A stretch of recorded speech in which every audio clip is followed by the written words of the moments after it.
Hi friends, welcome to our channel. ఎలా ఉన్నారు అందరూ? ఈరోజు మనం మాట్లాడుకోబోయే టాపిక్ మూవీ. ఏ మూవీ అనుకుంటున్నారా? మన ఇండియా చరిత్రలో సరికొత్త రికార్డులను తిరగరాస్తున్నటువంటి మూవీ మహా అవతార్ నరసింహ. ఈరోజు అయితే మనం ఈ మూవీ గురించి పూర్తి వివరాలు తెలుసుకుందాం. ఫ్రెండ్స్, ఈ మూవీ డైరెక్టర్ వచ్చేసి అశ్విన్ కుమార్ గారు ఈ మూవీని అయితే 2020లోనే ప్రారంభించారు. కాకపోతే కోవిడ్-19 వల్ల ఇతరత్ర మనీ ప్రాబ్లమ్స్ వల్ల చాలా లేట్ అయింది సినిమా. చివరికైతే ఈ సంవత్సరం అయితే మనకు ముందుకైతే సినిమా అయితే వచ్చేసింది. ఈ మూవీని అయితే మన హిందూ గ్రంథాలైనటువంటి నరసింహ పురాణం, విష్ణు పురాణం, భాగవత పురాణం నుంచి అయితే తీసుకొనబడింది ఫ్రెండ్స్. ఇంత గొప్ప సినిమాని అయితే నిర్మించిన వ్యక్తులు ఎవరనుకుంటున్నారా? ఎవరో కాదండి, మన డైరెక్టర్ అశ్విన్ కుమార్ గారి సతీమణి శిల్పా ధవన్ గారు.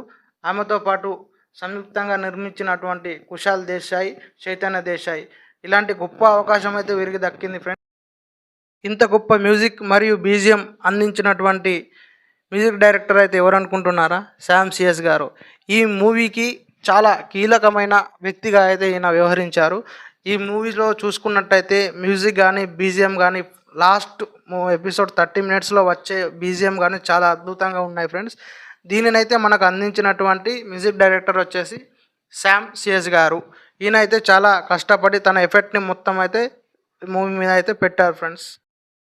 మహావతార్ నరసింహ ఈ మూవీ ప్రొడక్షన్ కంపెనీస్ వచ్చేసి మన డైరెక్టర్ గారి సొంత ప్రొడక్షన్ అయినటువంటి క్లిమ్ ప్రొడక్షన్స్ మరియు హంబలే ఫిలిమ్స్ ప్రజెంటర్గా అయితే ఈ మూవీకి వ్యవహరించారు ఫ్రెండ్స్. ఈ మూవీ బడ్జెట్ వచ్చేసి ఓవరాల్గా 20 crores, దాదాపుగా 20 కోట్లు అయితే ఈ మూవీకి ఖర్చు చేసి అయితే మూవీని అయితే తీశారు ఫ్రెండ్స్. బడ్జెట్ తక్కువ అయినా ఆ 20 crores కూడా పెట్టడానికి డైరెక్టర్ గారు చాలా అంటే చాలా ఇబ్బందులు పడ్డారు. కాకపోతే ఆ భగవంతుని దయ వల్ల సినిమా చాలా అద్భుతంగా వచ్చింది. తర్వాత ఆ డైరెక్టర్ గారికి, వారి సతీమణికి, నిర్మాతలు, ప్రొడ్యూసర్కి అయితే కనకవర్షం అయితే కురుస్తుంది ఫ్రెండ్స్. దాదాపు ఈ రోజటి వరకు అయితే దాదాపు 300 కోట్ల దగ్గరికి అయితే మూవీ వచ్చింది ఫ్రెండ్స్.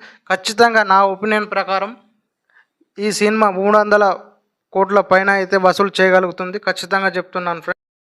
ఈ మూవీ డిస్ట్రిబ్యూషన్స్ చూసుకున్నట్టయితే మన నార్త్ ఇండియాలో మరియు నేపాల్లో అయితే ఏఏ ఫిల్మ్స్ అయితే డిస్ట్రిబ్యూషన్ అయితే చేసింది ఫ్రెండ్స్. మన ఏపీ తెలంగాణలో మన అల్లు అరవింద్ గారి గీతా ఆర్ట్స్ అయితే డిస్ట్రిబ్యూషన్ చేసింది.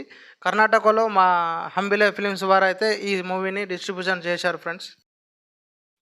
ఈ మూవీకి అయితే ఫస్ట్ రోజు అయితే చాలా తక్కువ అమౌంట్ అయితే కలెక్ట్ అయితే చేసింది ఫ్రెండ్స్. 2.4 కోట్లు మాత్రమే కలెక్ట్ చేసింది. కానీ నిన్నటి రోజు చూసుకున్నట్టయితే 22వ రోజు చాలా పెద్ద సినిమాలు, వాటు, కూలీ ఇటువంటి పెద్ద సినిమాలు ఉన్నా కానీ 22వ రోజు ఈ మూవీ కలెక్ట్ చేసిన కలెక్షన్ ఎంతో తెలుసా? 7.5 crore.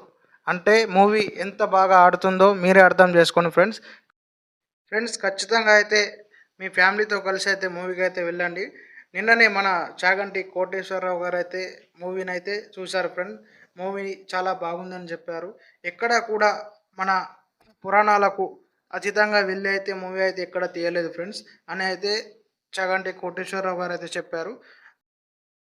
మూవీని అయితే ఖచ్చితంగా మీ ఫ్రెండ్స్ అండ్ ఫ్యామిలీతో కలిసి అయితే మీ దగ్గరలో ఉన్న థియేటర్కి అయితే వెళ్ళి చూడండి ఫ్రెండ్స్.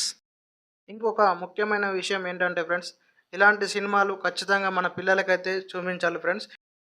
ఎందుకంటే వాళ్ళకు కూడా ఇలాంటి మూవీస్ చూస్తేనే మన హిందూ కల్చర్ గురించి, మన సనాతన ధర్మం గురించి అయితే తెలుస్తుంది ఫ్రెండ్స్. అందుకనే ఖచ్చితంగా అయితే పిల్లలకైతే ఈ మూవీ అయితే చూపించండి ఫ్రెండ్స్. Finalga అందరికైతే కృష్ణాష్టమి శుభాకాంక్షలు ఫ్రెండ్స్.